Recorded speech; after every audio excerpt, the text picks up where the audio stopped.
Okay. Joan, you find yourself in a cavern which is abnormally hot, and you are in front of, or you are kind of in front of you, you see a little troglodyte bird. A kind of, I think it's probably somewhat bat-like in that it uses sound more than sight to navigate. And it looks at you with eyes that are very intelligent. It belongs to a person that you may not know. I don't think you do. I don't think anyone apart from probably the highest echelons of House Ankuset know about, which is Avrad Ankuset, who is the most powerful sorcerer in Uduasha, and who has made his current life's goal the vigil of a door somewhere deep in the bowels of the well, where he watches a door that is made out of woven ratty blonde hair. The cavern itself is actually very well apportioned. Is that the word I'm looking for? Like it's like a glamping kind of setup, right? Like there's like a bed, there's like somewhere like to make food, all of this stuff. But you kind of get the feeling that this guy doesn't use much of it. He seems to mostly like survive by like somehow transmuting the well's energy into sustenance for himself. And this bird has a it's flying towards you, and it drops a card from its beak. And you were earlier when the cards in Uduasha represented you. You were the chariot, right? Yes. So I think in this case, we see the card kind of like fall from the sky, and it's turning, front to back. And the front says the chariot, and we actually see you aboard a train, going into the distance. And you are in combat, probably with some horror, right? And then it turns to the back. What do we see? What does it transform into when it turns to the front again and the camera sees it? We see a riot, and it fills almost the entire frame of the card. And in microscopic detail in this riot, we see faces, some familiar, some unfamiliar. Some almost familiar, almost Joan, almost the family, but not them.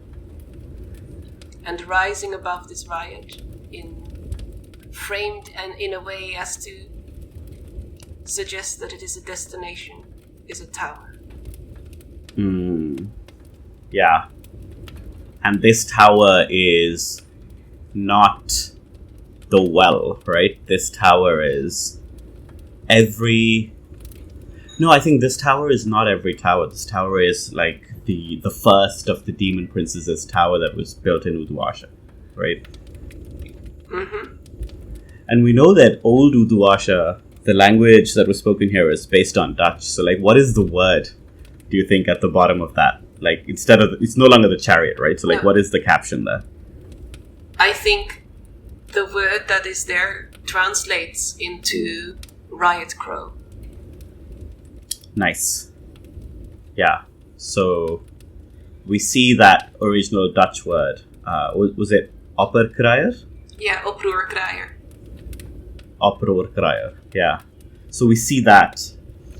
But as it turns back again, and then it turns a third time, it turns into what you are now. Because you are not that ancient thing which has unfortunately been almost completely supplanted by the Demon Princes and then the Empire. And you are no longer the chariot either. Now you have become the modern version of that ancient idea. So we see the riot crow, and now I think we see the almost Joan looks much more like Joan, and she is at the head of this riot.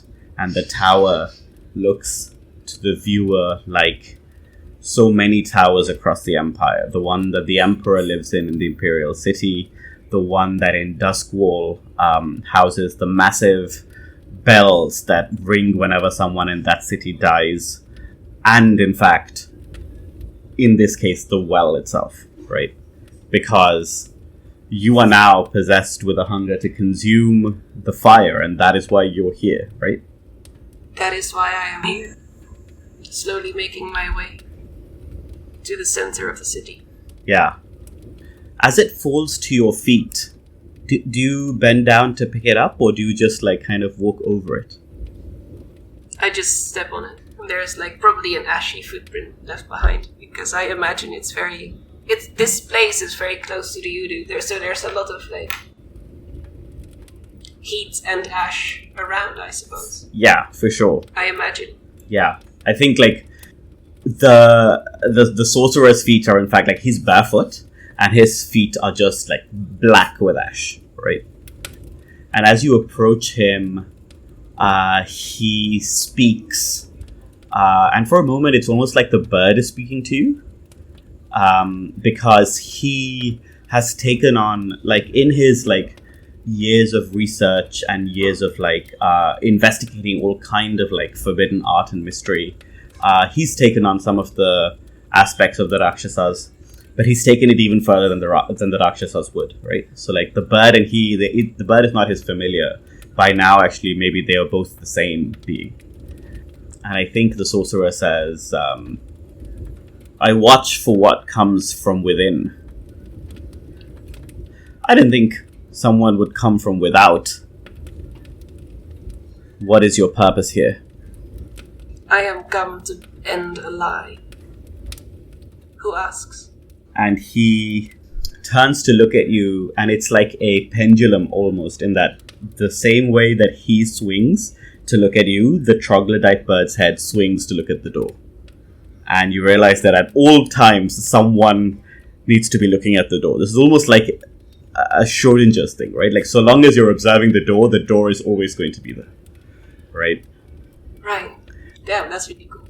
And he stands, and the bird flies away, and it leaves the card in the ground where you left it, and it flies and takes Avrad's place.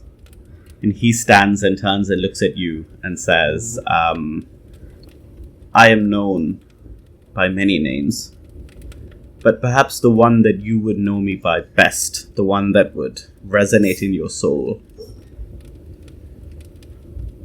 I am the Mage of Stars. And as he says this, I think you realize that this is also one of those titles. And it's weirdly, I don't think this is a major arcana. I think this is in a version of this deck, which had stars as a suit rather than some of the other stuff that we've discussed, paper and gods and so on. Mm-hmm. He being the Mage of Stars is him being the highest rank in that suit. And the way that he says it, I think you get the feeling that it makes him in some ways more powerful than being a named major arcana like the Hierophant. Alright. Who approaches the well? I am the firebreak. I am that which burns, so that the greater fire may not pass. The necessary evil, The breaking of something so that something else may be saved. I can respect you, but that is not your name, is it? Riot Crow. I was called Joan, when that mattered. My parents named me Avrad. It matters no longer. What do you watch for beyond that door? What is so great and terrifying that you must keep your vigil here without end? He breathes out and says, within the well, there is no single god. Within the well is the idea that cannot be chained. It predates Uduasha, predates the Empire. It has been kept here since before the sun was in the sky. What has been chained within the tower is a thing of such impossible brilliance that if it ever leaves, no one will be the same again. And so it is my duty to prevent it from ever leaving. It has been the duty of others before. It will be the duty of others again. But I do not think you were led here for that purpose. She thinks for a moment. This seems to have clicked in her brain. Long ago, in a time before my memory, perhaps in a time before yours, they say in a time that only one truly remembers, there was also a door. Not a door to fire, but a door to darkness, to a kingdom of shades, a kingdom of the dead. Such was the terror behind that door. Such was the unearthliness of they who dwelt there, that they should never be allowed back into the world. And still one came and opened the door. And they say that afterwards, the world is not a world meant for humans to live in, not a world where the living can survive or thrive. This I have been told since birth. Yes. This is familiar to me. But is it not a lie? It is. What will you do about it? The thing that cannot live in the world as it has now become is not humankind. That much has been made clear to me. But the industry, the anvil on which humankind lies, the control of one man far away in his tower over all the known world, that is what is doomed to die. That is what is being protected by networks of trains, by walls of lightning, and by a fire that burns away the world in its modern true form. A fire that burns ghosts. A fire that upholds the semblance of a world long gone. And I think he blinks once and he says, and this is the first time you have seen him blink, I think. And I think you get the feeling that, again, I mean, this is a bit Doctor Who, but you can't blink because you can't take your eyes off the thing. But also, for him, it is like the most brief respite. It's the only thing that he can do to get a break from the fact that he's convinced if he takes his eye off something, it's gonna die. But you have to do something to survive it, right? Yeah. And he says, there are other things holding this in place. They say that when the fire first birthed a god, the first being to walk through a door that at that time was made of straw and cotton, it appeared in the form of a snake. A large, winged, flaming serpent, determined to grow forever, leaving its dead skin on the ground, polluting it. If you truly wish to attack the fire, you may enter the door. But if you seek to save humanity, you must first deal with what has already left the fire. But I think you already knew that, didn't you? So I think the conflict that appears here is that his words make absolute sense to her. And, I think he is speaking to something that she has been feeling for a long time and has been wanting to do something with for a long time. And he is giving her... He is showing her how she has been thinking wrong about it for a while. So in that way, he is perfectly poised to, send her back to the temple to deal with the snake. Because I think we all know which snake he is talking about. 100%, yeah. I think this impulse for her to come here towards the fire to finally act in this way came not from a rationalization as she is saying it now, but from a feeling, a compulsion by the fire, by what happened in Skurlock's quarters. Yeah. To eat the fire. That compulsion that she later rationalized, as we so often do. So I'm thinking how... I maybe this is a role. I don't know. Yeah, A, it could be a role. And B, I think one of the things that, it's very reasonable for you to realize here is that, he's saying, something's going to come out, the entire world will never be the same, and so on. But the fact is that, the serpent came out, and people continued to live. So his thing of, if I ever take my eyes off it, something's going to come out, and then the world's going to end. Well, that's according to his own words, that's happened at least once, and the world didn't completely, end. It just changed utterly, right? And that is exactly what, the Chakraborty says should happen. It is that kind of change that, is being advocated by the religion, right? So I think there is another way of looking at this, which is the only way that, you can ensure that another change happens, that the only way that you can change the empire and so on, is to get rid of the old. And therefore, the reason that you are attacking the snake is not because you think that the snake is necessarily evil. It's just that it's served a purpose that you no longer need it to serve. That, the world has moved on from the thing that it was doing. Right? Mm-hmm.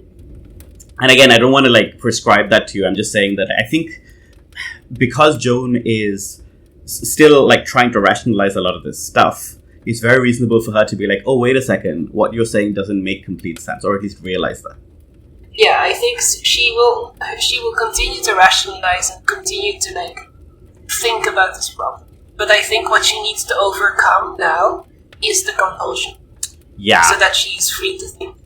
Yeah. Because now she has been, the thing that she wants to do, that she's brought to do. And I think we should be explicit about that. She thinks eating the fire would set the city free. Yes. Probably eating the fire would kill a lot of people in the city. And also, what is the effect of eating people's gods? Yes, absolutely. That will, without asking them. I think her idea that she can come in and eat other people's gods and just decide for them that is for the best and take away their protection against the ghost field. So if she is to actually be a help here, she needs to continue to think about this problem and be free to think about it. So she needs to overcome the compulsion that's placed on it. I think I'm gonna try and make a role for that. I think you should. I think that the fact is, unfortunately, that Avrad is the kind of NPC who, does things. You would have to resist him doing things. But Avrad is also insane. So the only thing that he's saying is nothing can be allowed to come out. You want to go in and try and eat it, that's your business. It's anyway not going to work. if Avrad was a different kind of person, he might like turn up and like hit you in the head, dispel something, whatever. Yeah. But he's not that kind of person, right? No. So which is unfortunate. So I think the way that we should frame this is, you tell me like what does self-reflection look like for you, right?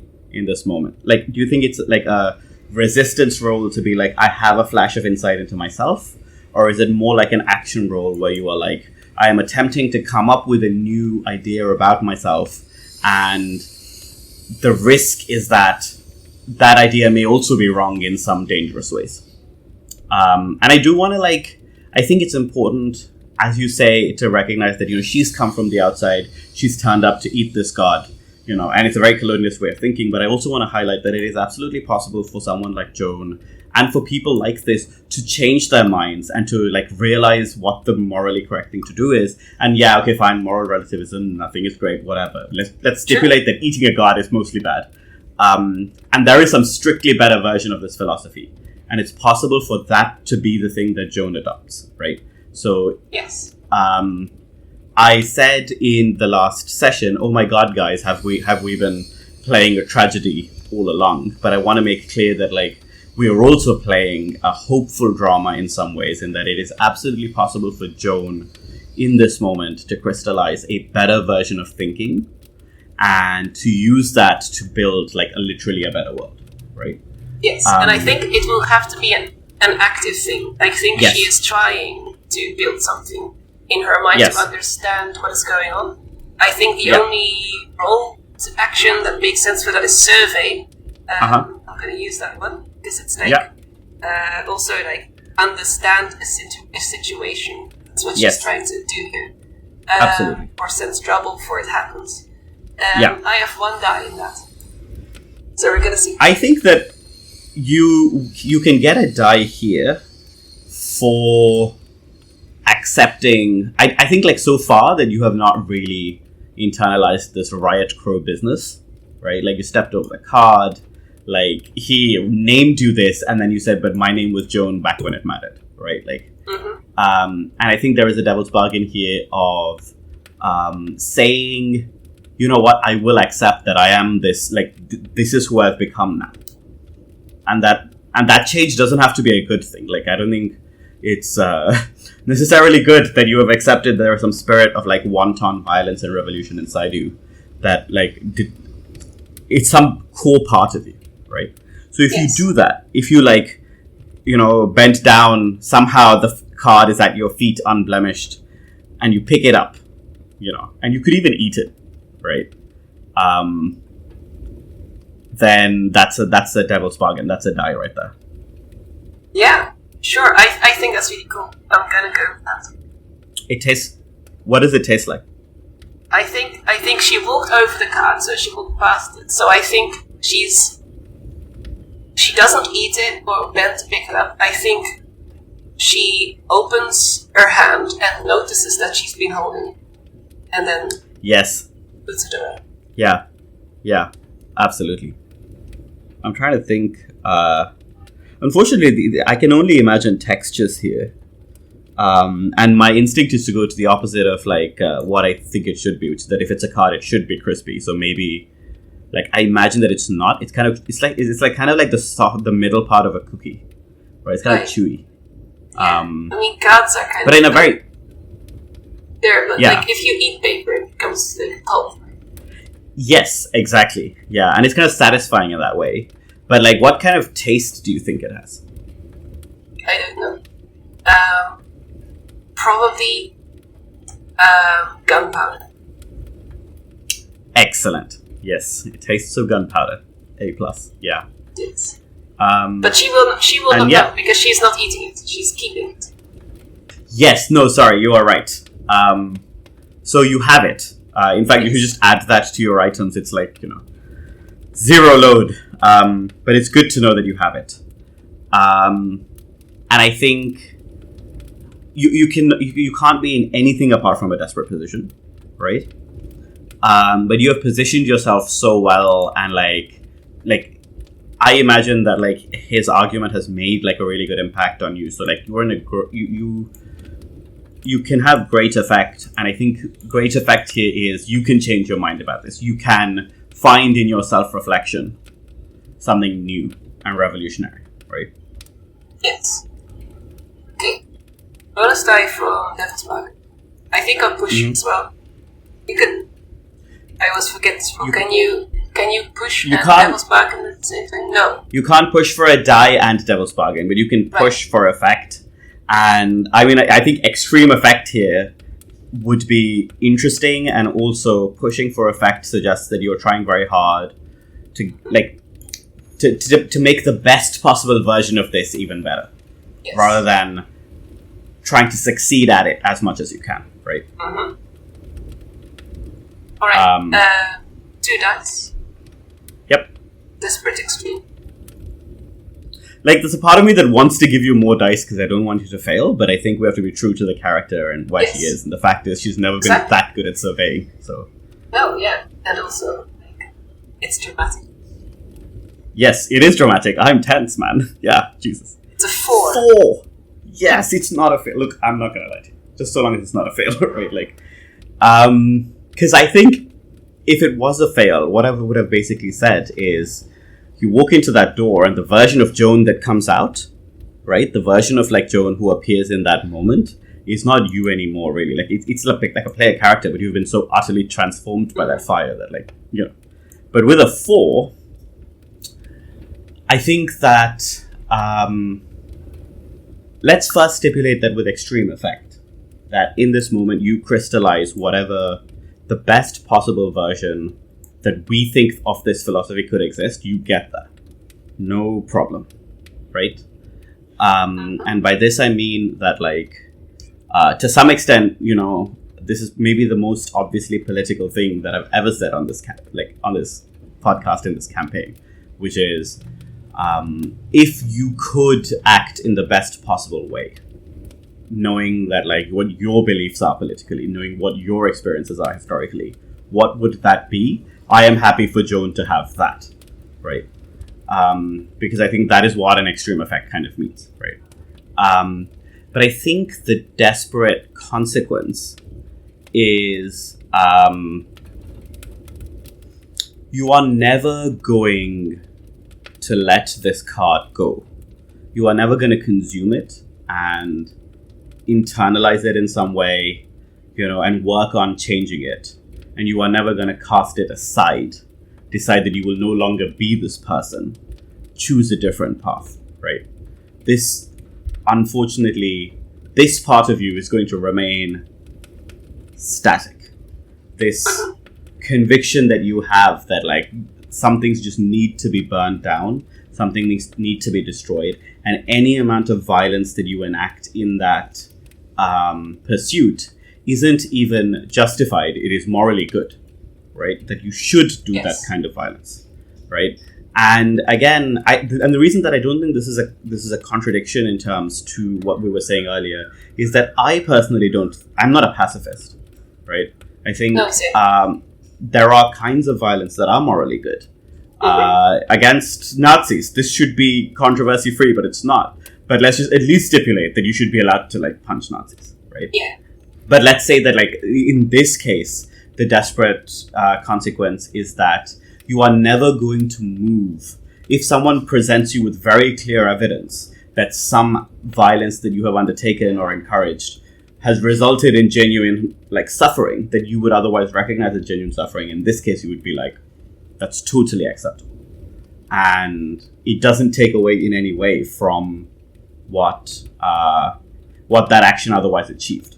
Right? Yes. And I think that's the consequence, but I think you should tell me what the extreme effect looks like. What is the good, like, what is the new understanding?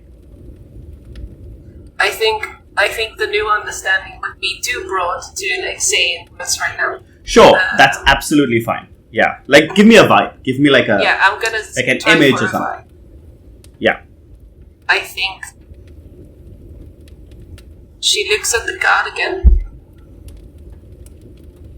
just before putting it away, and sees that this tower This tower now in her mind appears so great and so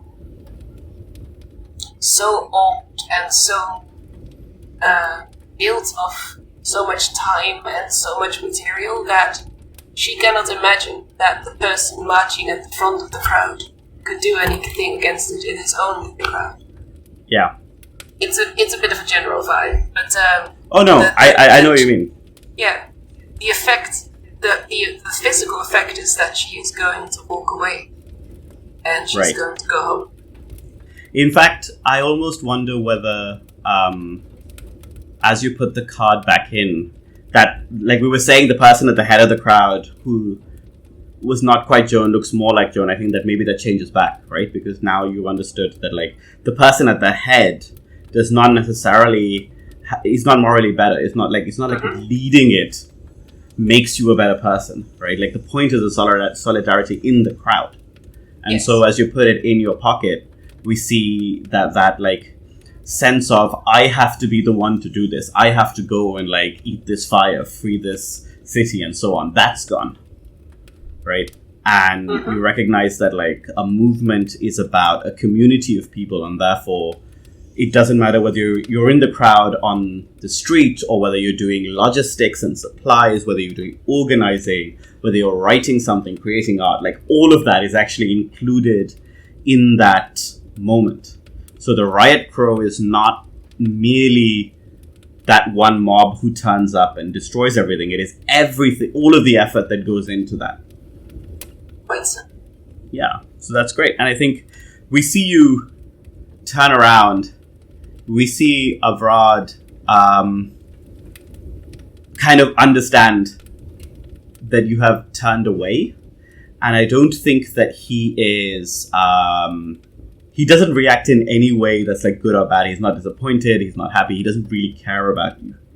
But you have met the most powerful mage in Uduasha, right? And I think he says, in your time of utmost need, call upon the Mage of Stars, and I will answer. But be warned, I do not whisper. We are very long past the time for whispers. Thank you. And he turns around and resumes his vigil. And as he turns around, the bird looks back at you. And as you walk out, the bird flies.